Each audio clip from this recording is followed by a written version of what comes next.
Well, good morning from the allotment. It is wild and windy up here, as you can maybe hear at the odd moments. Tarragon growing well. We've got a few lettuces in this morning. Hopefully those will grow over the next couple of weeks. And the wild rocket, as normal, is still fantastic. So, let me introduce you to our new addition at the allotment. We have Andrew. He is a new volunteer up here. Andrew volunteers on a Monday with Andover Trees United and has got lots of gardening qualifications, but actually just wants to get some real hands-on experience. So this is perfect for him. Andrew, what are you planting? I'm planting garlic bulbs. Okay. And then, you plant them 10 centimetres and then 2 or 3 centimetres down. Okay, that's great. Lots of sun, and this is fairly warm bed at the moment. Yes, because it's been covered, hasn't it?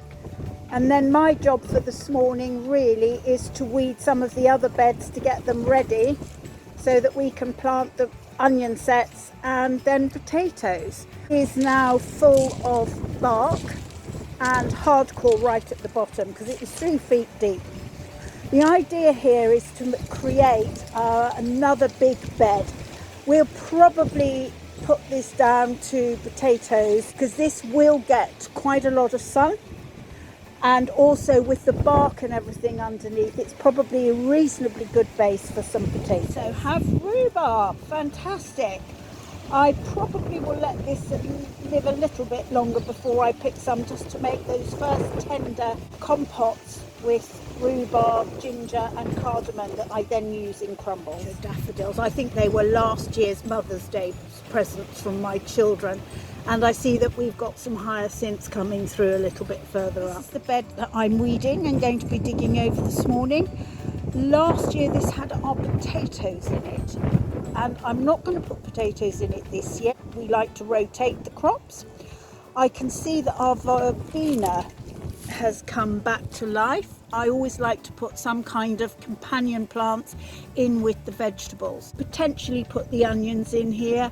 I will give it some thought and maybe talk to Andrew, who's actually got all of that knowledge. So I've now left a wet and windy allotment, which was also rather cold, to come off and finish this week's video. I'm back down in my own cottage shed, where I can start off some seeds, chip some potatoes, and really just keep an eye on a few things that maybe I would not be able to get up to at the allotment at this time of year. Here I've planted some pointed cabbage. The variety is F1 Dutchman. I've used this a couple of years now, and to be fair, it works really well. It's a nice shape, it doesn't grow too enormous. Sweet, it's juicy. Now I think I've got Moneymaker in there, but I've also tried some beefsteak tomatoes, the large ones for slicing. I don't like to start my seedlings off too early. I'm also going to be trying a couple of new varieties. One very close to my heart, Ailsa Craig, which is the one on the right. Beautiful red tomato. I have grown it in the past. That's really just a beautiful salad cooking tomato. And the other one is Shibba. Not tried that before, but it looks attractive. I suspect it's going to be quite firm. It'll grow outdoors or under glass, so I'll probably do a variety of growing. A bit of trial and error this year. I do grow quite a lot of the small varieties as well, so that will be coming a little bit later, because I do try to rotate my crops so that I get a more sustainable year. On to potato chitting. Well, to be fair, this year I've been to Dobby's, I've been to Wilko's. Now these are Dobby's potatoes. The ones furthest away are Duke of York, so these are first early seed potatoes. So for a nice early harvest, they're great for boiling, but also just a lovely flavour. They will be grown in containers this year. I'll be growing these ones probably at the Sleepy Hollow. These ones, the closest ones to me, are a main crop, and they're Mira. I haven't grown these ones before. I'm told that they are the most blight resistant. So if these go into the plots at the allotment, I think probably it's a good idea to have blight resistant potatoes up there. The potato crop last year was not hugely successful, and I have a feeling we need to add a bit more to our soil, as well as growing lots of vegetables at the allotment. I do love to grow flowers, herbs, you name it, it'll grow there if it's got colour and it's good for the insects and the bees. So in here I'm starting again with some sweet peas, just a cheap variety, giant waved mixed, so I should get quite a lot of colour. I love growing sweet peas up anything that I can find.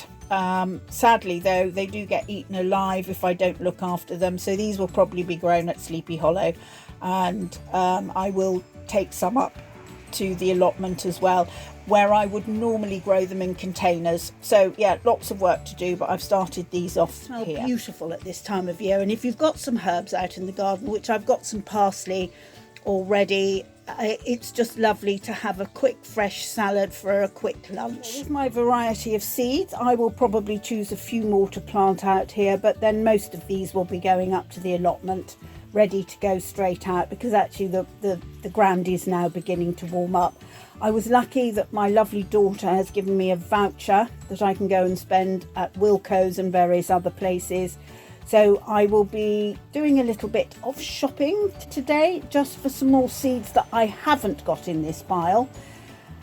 Beans mainly. I will be doing French beans this year, I think, and some runner beans, and we'll see how those get on. So, from a very wet Sleepy Hollow now, we've had sun, we've had rain, and we've had wind. I think I'm probably going to sign off for today.